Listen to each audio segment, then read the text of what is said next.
Chihiro, my boy, let's see if you can truly reach the man who stands at the top. What's up, guys? That guy with a pencil here from Fat Noob 2. Have it on me and keep it on me at all times. And another fun fact, if you hear music in the background, that's my neighbors. I literally cannot wait to record any longer, and they're not going to stop anytime soon, so let's not waste more time. Let's hop right into chapter... Oh! A Kagurabachi chapter that actually has the name of the chapter on the first page? That's how you know this thing's about to be peak. So let's not waste more time. Let's hop right into chapter 84 of Kagurabachi, which is known as The Wounded. Alright, let's break. Wait, hold on. That was not Summer's voice at all. Let me rewind. Pause. Break the Shinichi. Am I saying it right? I feel like I keep saying Shinichi wrong. Break the Shinichi. The intent is the only enchanted... Wait. Oh, okay, so no, this is Samura's internal monologue. So let's see. The intent is the only enchanted blade Rokuhito made after the war. An enchanted blade capable of destroying the other enchanted blades. It's the kind of thing Rokuhito would think of, but... So even, you know what? I figured, because it looks like Samura's not, he's not going for it just yet. But I do like that Samura did know Rokuhito well enough to be like, it sounds like... Because notably, we still haven't gotten that much context. One of Kagurabachi's most interesting aspects, despite it nearly being at 100 chapters, is that we know a lot, yet a little about the past. Like, we have context for the Seisei War. We have context for the creation of the Enchanted Blades. We have context for some of the relationship dynamics between, like, obviously the Sword Saint and Rokuhito. But we don't have, like, enough interconnected pieces well laid out between all these different broad swaths of information. So we kind of know a whole lot, but we don't know that much. So I do like that ultimately, even Samura himself is like, huh, from what I know of the guy, sounds like something he would do. And I do like how Rokuhito, obviously with the reveal last chapter, that's N10's purpose essentially, and that's what Chihiro views N10's purpose as, and that's what he's going to use it for, to once again sort of clean up his father's legacy. I do like how Samura not only acknowledges that it's something he would do, but still, in a way, doesn't necessarily care because it goes against what he believes. Or at least, before I say that, let me see. Get real. It's pure fantasy. Even against Tobimune, you haven't so much as nicked it. So yeah. Ultimately, Samura just doesn't believe in the possibility that Chihiro could do it, even... Oh, wait, never mind. No, he says, even if you did have that power. So... it seems like Samura's kind of just still in denial, right? Like, he sees the possibility. But notably, as selfless, quote-unquote, as Samura's being right now, a lot of this is still him managing, or really failing to manage his own grief. Realistically, he should be leaping at this opportunity, right? Like, if he truly wants to be there for his daughter... the way to break the Shinichi using one of the other enchanted blades in N10 sounds like the perfect plan. He can still sever the contracts without actually having to slaughter his fellow swordbearers and himself, so he can actually be there to help raise his daughter. But ultimately, Samura is unhealthily coping with the guilt he feels about the Seitei War and his involvement in it. The guilt he feels about wielding Tobimune. And obviously, last chapter mentioned how every time you see Samura, every time you saw crow feathers, essentially death would follow. So obviously, Samura, if anything, was described as like a wraith. He was truly one of the, probably next to the Sword Saint himself, one of the sword bearers with one of the highest body counts, considering what he was able to do and what he is naturally associated with. So he feels so much guilt about it that he can't even consider, he can recognize, he can acknowledge, okay, clearly this is a possibility. Clearly it did happen to Cloud Gouger. And clearly this is something that Rokuhiro himself would do as his own form of atonement for how he feels about what he did in the Seitei War. But because Samura is so wrapped up, and this, once again, this is actually a good thing. I know what this is going to sound like very negative, saying like Samura's so wrapped up in his own personal guilt that he's not actually considering the information in front of him and is trying to just simply override it and ignore it. It's actually real good writing because it's good character flaws, good character conflict. And notably, I'm still kind of in the camp that we can't really have these two mix, because unless something happens drastically back at home base and the Hishaku get a massive amp, Samura and Chihiro working together breaks the plot. And I low-key want Kagurabachi to last more than 100 chapters, so I cannot have these two teaming up, at least not this easily. So I do like that Samura's own... And once again, it's perfectly symbolized by the fact that he's still not healing his eyes. He's just acting in base. AKA base, I mean blind. Because he's literally refusing to look towards the future. He's so heavily blinded by the past that even though he has this pathway, this clear, well laid out pathway from the past to the future to help raise his daughter in the future by the help of the future, he refuses to look at it. He refuses to acknowledge it. He'll keep healing himself, he'll keep healing the rest of his body, he'll keep maintaining it, and his eyes are literally, like, his eyes are open. He's not even, like, has them closed anymore. But I think also symbolizes the idea that he's, even if indirectly, being forced to look at the future. Even if he's not healing his eyes, even if he's not restoring sight to himself, he still is unable to completely ignore this. Chihiro's not going to let him ignore it. And ultimately, I'm assuming Iori and possibly even the monster, I mean, like, ultimately everyone else is like, hey, Samura, Kangaroo, like, click up, bro. We know we can do this. But ultimately, what Chihiro still needs to do now is prove it, right? Because even with someone having all this information, not only is he directly blinded by the past, but in a way, if I squint my eyes, close them if I say, in fact I will, if I close my eyes and think about it from someone's perspective, he's still kind of right. Ultimately, even if Shinichi is lying around defenseless right now, it still is directly tied to the Sword Saint. And we know the Sword Saint is in an entirely different dimension than everybody else. And at least the way that someone talks about it, the whole reason he believes Cloud Gouger broke is because he thinks Shoujo was fodder. He just thinks he was a random thug wielding Cloud Gouger. So, obviously, the basis of all the other Enchanted Blade contracts, on top of being wielded by the strongest character in the series, presumably, considering it to be jumped by 5 other Enchanted Blade users, it seems very, very likely that someone simply doesn't believe that Chihiro has the nerve and the gall. He probably doesn't think Chihiro should, because it's not his role in this. And once again, this is still self-aggrandizing. But overall, I love this, man. I love it. I read a poll recently, and by recently I mean like literally 2 days ago, I think, at the time of recording, where I literally asked, hey, which series is better? Sakamoto Days or Kagurabachi? And of course, that's coming from a little bit of your boy. You really not liking Sakamoto Days? Just like, not really leaning and rocking with it. But on top of that, man, the character writing, it just hits. It hits. I saw some people in that poll saying the character writing in Kagurabachi is kind of weak, and I see it kinda. But at least for every single major character we've gotten so far, from Chihiro to Hirohiko to, I can't say Yoda. I will admit, if I had to say one thing, Sakamoto does have a better villain cast, mainly cast overall. I think if you go if you rip certain things, you go like antagonist for antagonist, you could actually go band for band, bar for bar. But with it being the case, one thing I'll give is that the massive side cast isn't as well done as it is in Sakamoto Days, but Sakamoto Days also has more time and just a larger side cast because it's been going on for longer. But at the same time, the writing in Kagurabachi, man, it just hit, specifically the character writing. And, you know, I'm a big character shill, alright? You got good characters in your story. I don't really care how bland it is. Other than a guy who doesn't think Demon Slayer's that mid because he actually appreciates the character writing. Is it like a 10 out of 10? No, but still, it's actually it's a solid 7 for me. Sometimes it gets me on the right day, I say it's an 8. And of course, because I have trash taste, but still, I think Demon Slayer has some pretty good character writing. Not the best. It's not no Magi. It's not no Full Metal Alchemist. It's not no insert good writing here. But it's kind of cracked. And once again, I think I have to glaze Kagurabachi so much, not just because the narrative is really, really solid and is consistently keeping me engaged in both, obviously, the future and the past. I want to know more about the past, and obviously I'm excited for the future, but also just the sheer character work here, man, and the symbolic character work as well. I just Hoku's almost Sensei's cooking. Let's see. This is just the beginning. Samura's like, cat, bro. Let's see. You aren't trying to become a swordsman, are you? No. I want to be a swordsmith. Like my dad. Oh, but even that, I like that. One of the biggest overarching themes for Chihiro, because one complaint I have seen towards Kagurabachi is that Chihiro's kind of boring, and I get it, mainly because Chihiro is a character who keeps getting reflected off of other characters. Like, Chihiro is foils the character. If you look at almost every single character Chihiro has encountered, both on his side and as an enemy, they reflect different parts of Chihiro, and if you don't like that kind of character writing, especially for a main character, I get it. But I actually really do like that kind of main character writing, where a character is forced to evolve and change based on the world around them and how others act. So I understand why people say Chihiro feels kind of bland. It is more so like, it's weird, because he's obviously the active force of the narrative. Naturally, he starts it. But at the same time, he definitely feels like a more reactive character, which is typically uncommon in MCs. You typically want your MCs to be the driving force. But I actually kind of like it because it makes the rest of the world feel more real.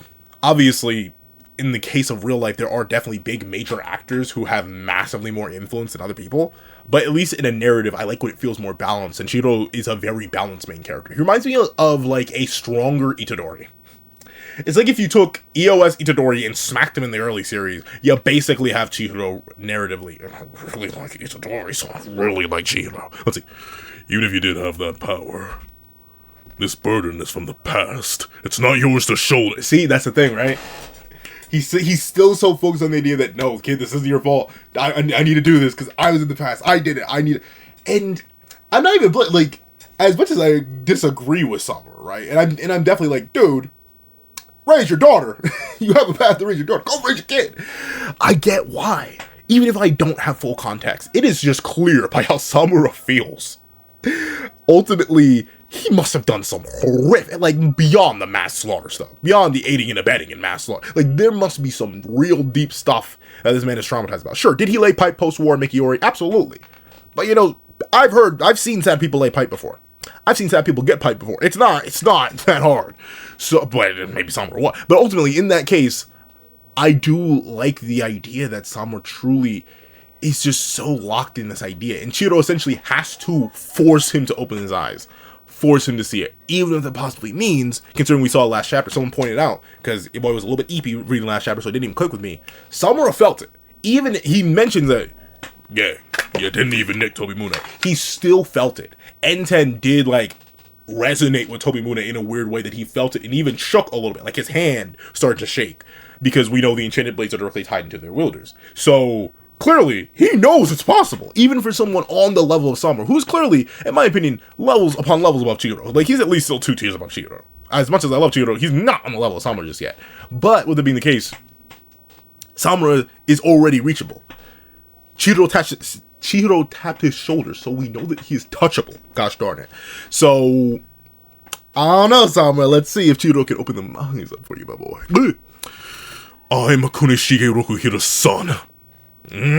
Once again. And notably, I think the reason I like Kagurabachi so much is because it does tackle legacy. And obviously, I'm just a dude doing dude things, but I think about my own legacy a lot. And very specifically, the current, because I kind of am the end. I have a little brother. So, like, technically, he's also the continuation of my family's lineage. And, of course, I have younger cousins who are also continuations of my direct lineage. But notably, I think of my own legacy and, like, my own purpose relative to my own parents all the time, just because, I don't know, I'm weird.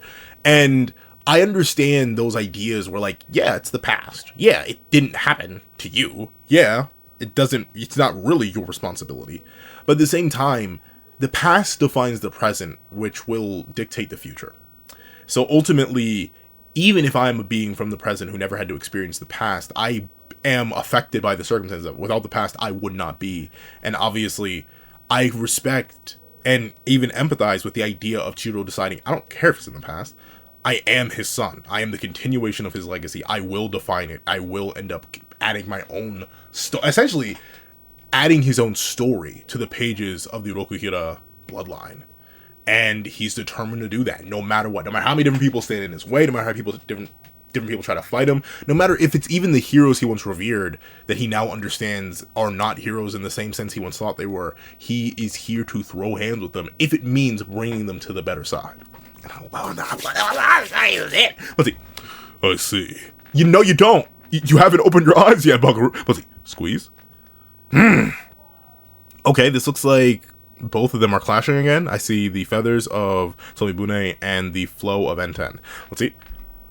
Oh, interesting. Very interesting. He went for a, like, it's like he yo, for all my smack, but is anyone else getting like Cloud back air vibes from this? Like, I don't know what it is. It's the fact that, you know, typically all of the EI White Purity style, they're all like very front-facing attacks, right? Like they lunge forward. I think this is the first time we've seen Samura very specifically like go for a backswing here, and a very interesting backswing too, because it looks like it's like he lunged and then turned back and then swung Tobimune out that way to very specifically like, almost decapitate Chihiro seemingly. But then again, it seems like Chihiro also lunged forward as well, so maybe the attack was aimed lower, but it's still interesting. I'm not sure who's saying this. Who's faster now? He's faster now. Oh wait, no. I think this is. Actually, you know what? Maybe this is Samura, and then this is Chihiro. He's even faster now. I've never felt this level of ferocity. This time he's really going for the Enten. And once again, I do like the implication, right?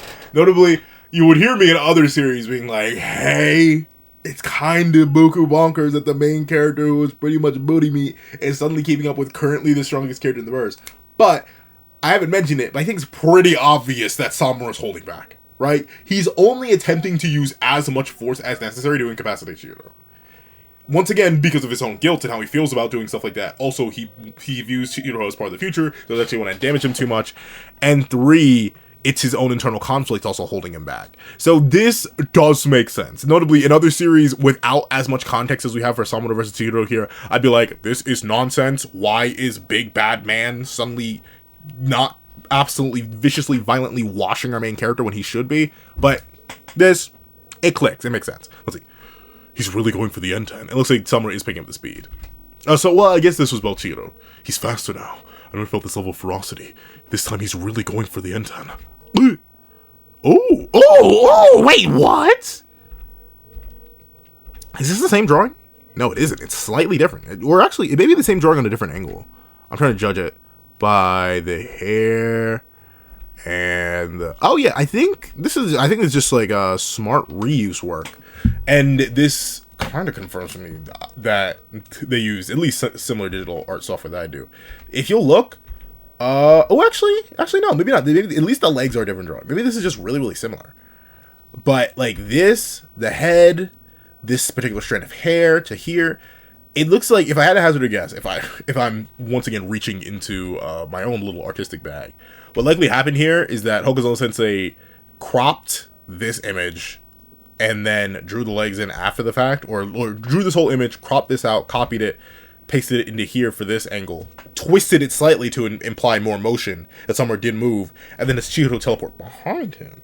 Once again, presumably using, I forget which one, because we know that N10, one of N10's abilities is the ability to steal other abilities. So it looks like he's adapting to abilities used by Crow.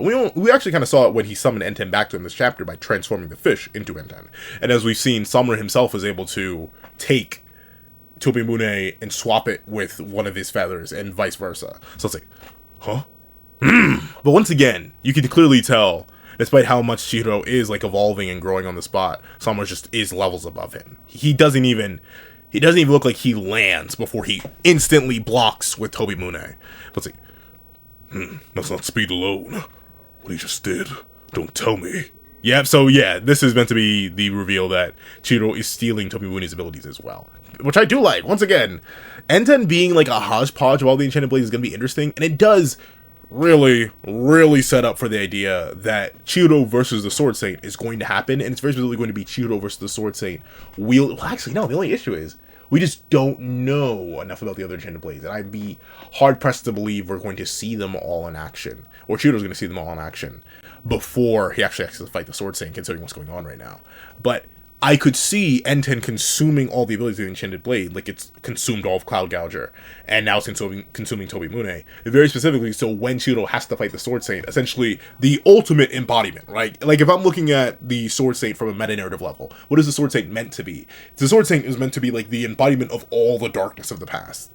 Obviously, Samura's trying to strike it down, and he's the guy who slaughtered the entire nation after the end of the war, the peace talks. So, and naturally, he's the holder of the Shinichi, which is the most powerful Enchanted Blade, which holds the contracts for all the other Enchanted Blades, and obviously the contracts for the Enchanted Blades and the Sword Saint ties back to Rokuhira or Kunishige and the legacy that goes there. So clearly, the Sword Saint is going to be a boss. Unfortunately, I do believe one way or another, my glorious legendary Yusi, Scrumley's son Hakuri, is going to fumble a bag somehow. But with that being the case, I wouldn't be shocked if N10's ability to absorb all the other abilities of the Enchanted Blades is meant to represent the future, using the abilities of the past to overcome it and then move forward. And that does definitely leave the question of what N10's fate will be at the end of it all, right? Like, obviously, it's a blade meant to destroy the Enchanted Blades, but then once you have that, what are you meant to do with it? Are you meant to just keep it as like a last resort kind of weapon? Or does Chihiro's fate ultimately end with N10 as well, and he destroys N10 at last through his own will? I don't know. Let's see. Boom! Don't tell me. Okay, so yeah, now they're both immediately using the warping. Once again, very impressive for Chihiro, though. Remember, while Samura has, what's the Phoenix ability called? Aku? I forget what the Phoenix ability is called. Suzaku. I said Aku, it's Suzaku. We know he has Suzaku to heal himself, and he does just seem to have massive amps. He technically should be less fatigued than Chihiro, who was taking a whole bunch of damage and engaging in a bunch of battles before this. So it is very impressive that Chihiro has the sheer, and I love the parallel, the feather and the fish circling around each other. Oh, that's clean. That's clean. But it is very impressive that Chihiro not only is spontaneously developing Tobimune's abilities with N10, but is also able to even use them to a point where he's able to somewhat impress and keep up with Samura. Right? Because this is his presumable third time using the teleportation ability, and he's meeting Samura exactly where he is. So very impressive for Chihiro. And look, you can even tell Samura himself is surprised by this. And it is still crazy that Samura's doing all this in flip-flops, dog. Put the dogs away. Let's see. It's the same as Crow. Is that, yeah, what the heck? What did I think of that? It's the same as Crow. Is that a fundamental power of the N10? Or Akka? Absorb Tobimune's Crow without breaking the flow. Ah, okay. So Akka's ability, that I think maybe that's what I was thinking of. Akka's ability is the ability to sync up with a sword mass, or to sync up with Enchanted Blade. So maybe he's not. I forget, because I don't think he ever since Kagurabachi broke, I don't think he ever used any of its abilities.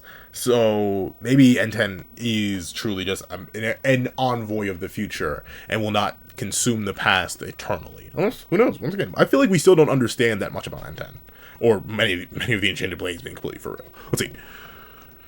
Absorb Tobimune's power, Tobimune's Crow without breaking the flow. I feel it. I feel how much I'm synced up with the N10. I can't even scratch the Tobimune with Mr. Samura wielding it. Breaking the Shinichi is a far-fetched fantasy. I'll prove it. Just a sword master and I have to die. It's the best and only way. The N10's power. I'll show you how you can live.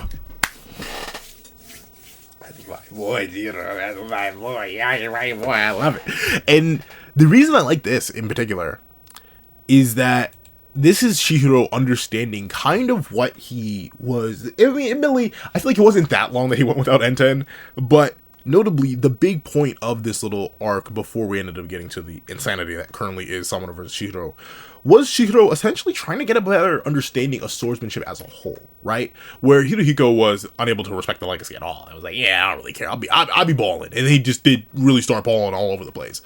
In Chihiro's case, he was trying to learn and understand and respect it better. And that's what the main goal of his just wielding regular swords was while they were hunting down and trying to protect the Ori.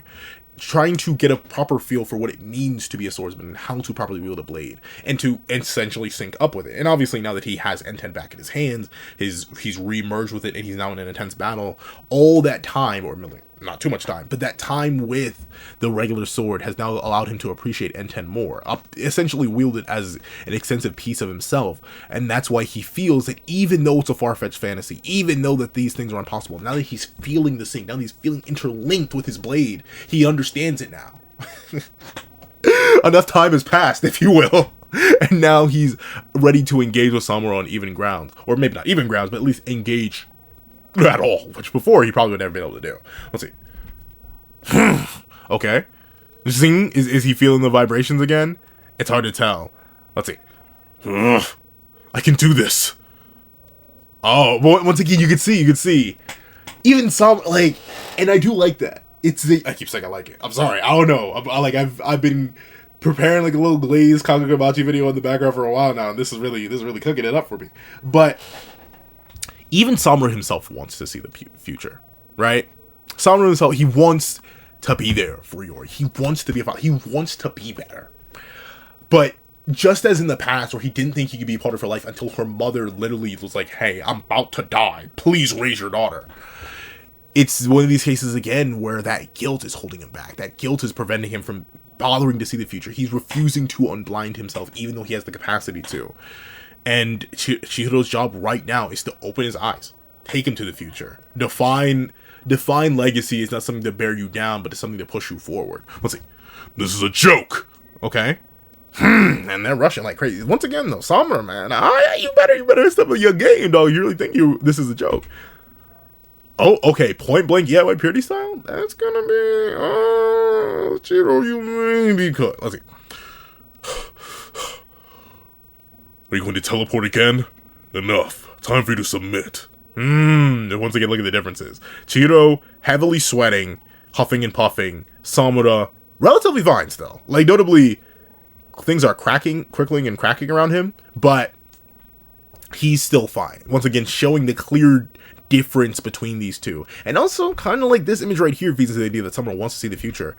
It is like, just as Chihiro is testing himself against Samura to prove himself and prove the ability of the N10, this is honestly, presumably subconsciously at this point, right? Samura should one-shot the man, especially considering their difference in stamina here. This is Samura himself almost testing Chihiro, being like, hey, do you really have what it takes? Sure, you may have the ability. Sure, you may have the determination. Sure, you may be able to say all this, but I want to see if you can reach me, right? It's kind of like, I'm trying to think of an example that I can think of from my own, for example, and this is different because it was my dad versus, you know, random guy, in the case of Samura for Chihiro, but I remember there was a time, well back now, I'm actually, I believe I'm like generally physically stronger than my dad, but who knows, that man is superhuman in many different ways. I remember there was a time where my dad, he was working on something, like a big project, and he had to like lift heavy stuff, and I always wanted to help him, but he was like, yeah, no. Yeah, no. He just didn't believe I was strong enough. So literally one day, I just went out there, I picked up one of the 2x4s, put it on my shoulders, and just walked over and helped him. And it was like, oh, okay, so clearly you're built for this. Alright, and then I helped him with the project. It was just building a shed. But still, it was something as little as that, where he just didn't believe I was strong enough. And he wouldn't just listen to me. I had to go out there and prove it to him. And this is the same case for Samura now, where ultimately, just as then, my dad probably wanted some help, but just didn't feel like asking me because he didn't have the faith in me, because he just, you know, was trying to protect and coddle me, I suppose. This is Samura, like, reaching out and being like, I don't think you're built like that, buckaroo. But let's see. And he's seeing right now that Chihiro, to some degree, is built like that. But it's like, Once again, Chihiro goes in purely for the block here. And still very impressive that he's able to block Samura at all. Oh, well, maybe it looks like he's about to be pushed back. Oh. Okay, so yeah, Samura does just overwhelm him here in this clash. No cracks on Tomimune, though. Ugh, he hits so hard, but I have to keep going. Jeez! Dog, what? What? How? How did he do that? Well, oh, I bet literally the force of blocking Samura's strike probably, like, actually tore his hand up, now that I think about it. Because he is wielding N10 barehanded right now. So, literally just holding on to, like, getting it ripped out of his hands from the force of blocking, and he kept a grip on it and just tore his hand open. That is crazy. Okay, so once again, he's doing all this in flip-flops, y'all. Y'all think you can do this in flip-flops? I couldn't. Let's see. You shouldn't be able to wield this blade anymore. Again, it's a fantasy. It's over. Okay. But see, that's the thing, right? He doesn't believe it. He doesn't believe this. If this is meant to be some test of some sort, subconsciously or actively, in Samura's case, Chihiro just isn't passing it on his own. Let's see. Flashback time? Let's see. Ooh. Oh, okay. I think this is Chihiro speaking. When Samura wields Tomimune, he has no blind spots. Oh, well, how do those feathers he uses for detection work? Similar to the N10's goldfish, they can read the shape of anything they touch in minute detail. With regard to the surrounding environment, I think they can also detect temperature, sound, and airflow, giving him a natural sense of space. Okay. So, even subconsciously, it seems like Rokuhiro was building N10 with his son, or Kunishige was building N10 with Chihiro in order to mimic certain aspects of the other blades. Let's see. So, if the feathers don't detect us. Oh, okay. I mentioned the Masumi earlier, but yeah, even they're coming to come slide and assist here. Let's see. So, if the feathers don't detect us, we might be able to evade him. The Masumi stealth techniques enable us to control heat, sound, noise, and hostile energy, which is very impressive. Let's see. We're able to eliminate nearly all traces of our presence to blend in with the environment. Even if he could detect us faintly by our physical displacement of the air, without vision, for Mr. Samura, the Masumi might as well be ghosts. I like that too, though. I like that too. It's these people, and notably, I do like how the Masumi are being used here, presumably to, once again, just aid Chihiro, as they're kind of a weird bridge between the past and the future, right? Like, this is a group of people from Samura's past that helped him secure and protect his past love in Iori, right? But ultimately, through Chihiro, and obviously their own loyalties to Samura, they're willing to look towards the future. They're willing to work alongside Chihiro. They're willing to believe in him and have faith in him. So these three this group acting as the guiding key to once again force Samura, going along with Chihiro stuff, to force Samura to open his eyes to even acknowledge and perceive them, and also, you know, look towards the future as a vessel from the past.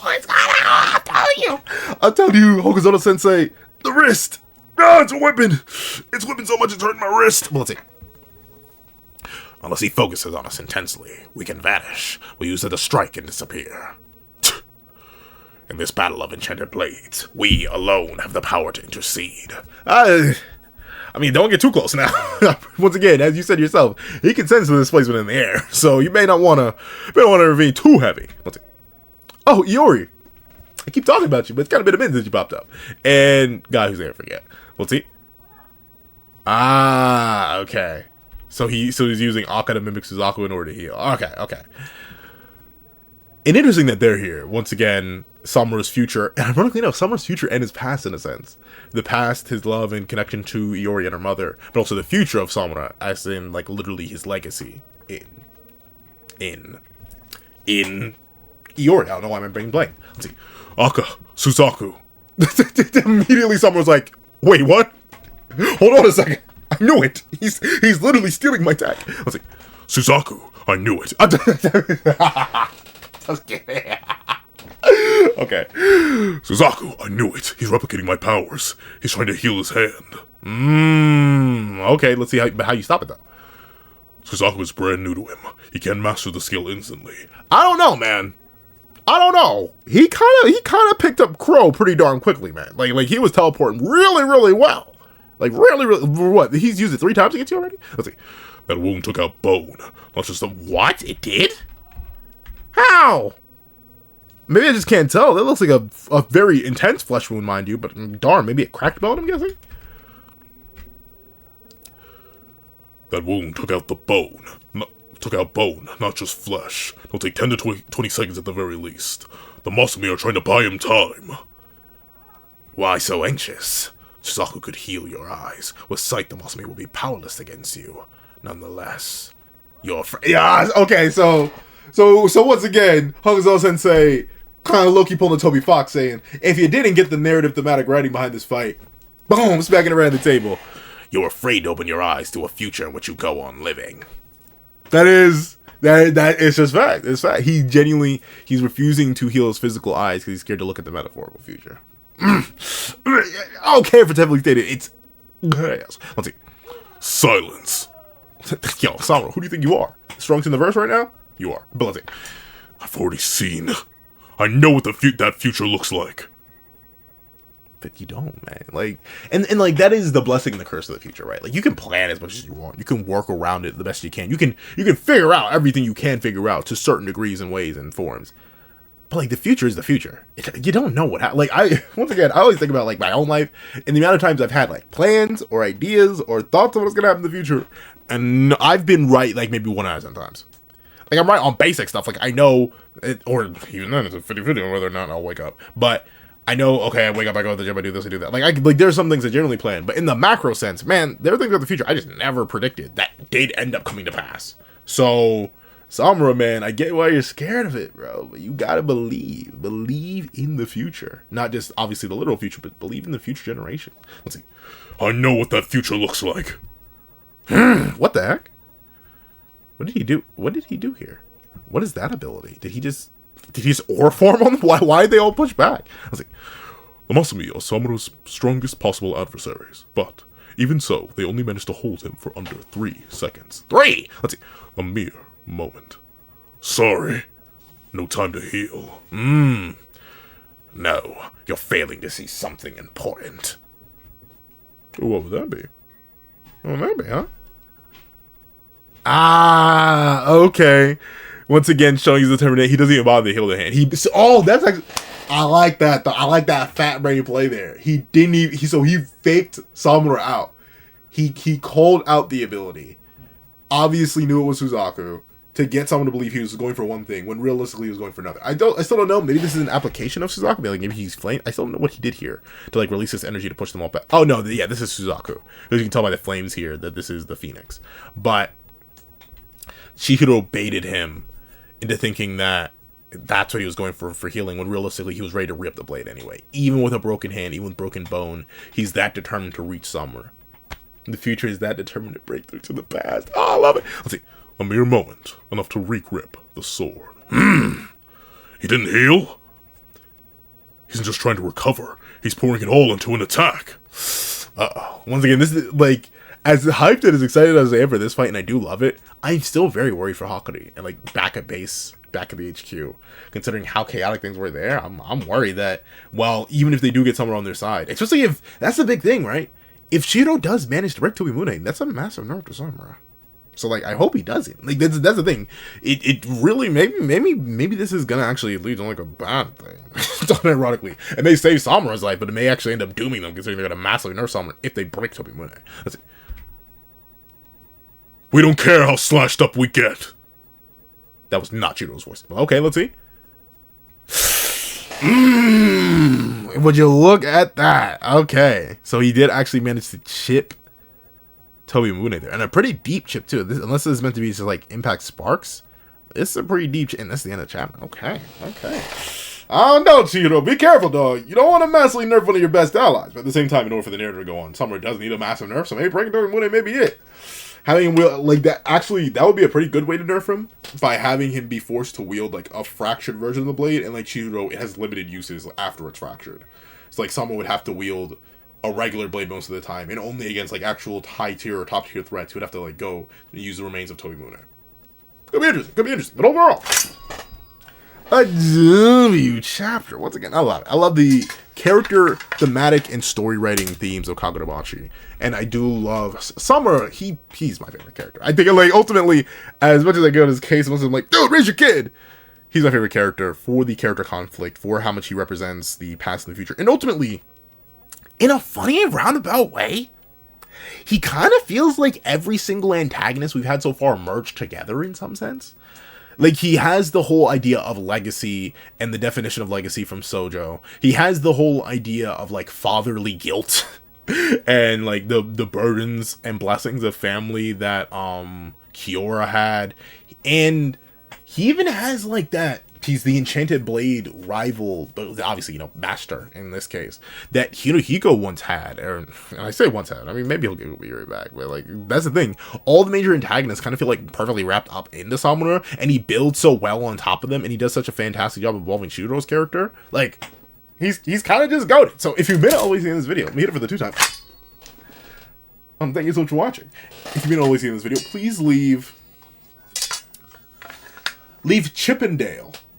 I was gonna say, like, Chip and Crack, but I feel like Chip and Dale is funnier. Leave Chip and Dale, yes, as in the chipmunks from the Disney universe. Leave Chip and Dale in the comment section down below. I did thank you so much for watching. So leave a like, share, comment, and subscribe. Make sure that notifications will you know myself on any second of the channel. Also, you've been having a page down below where you support me for as low as $1 $1 month to get things like exclusive videos, early content, and more. Also, now become a member of the channel for as low as $3 a month to get the same perks and more. Some perks include the live reactions, so you have this year's time to review. I have reactions of all my videos, and if you become a $12 Patreon or $12 member, you can order whatever video you want. Also, the link to my co-fans down below. You shop finding for a short video, 20 beans, small video, or any beans at all. Any support is always greatly appreciated. Now, I'd like to thank you so much for watching once again, and I hope you guys have a wonderful day. This is That Guy with the Pencil, writing off.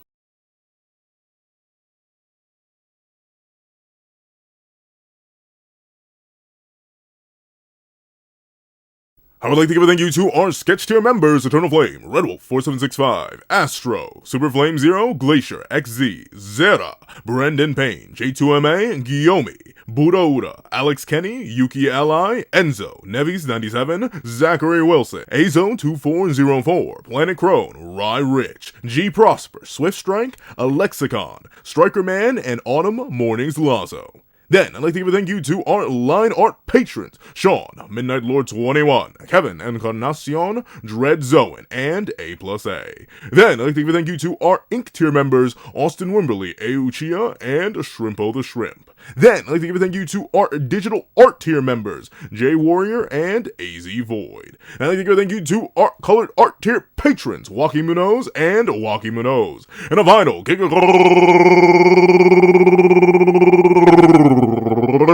and thank you to our ultimate That Guy with a Pencil tier patron, Calvin's wife. Not Calvin Elder, who ultimately does have one of my kidneys, but now I must know, and I must undergo the process of getting this second one removed, so I can send the other over to this wonderful family.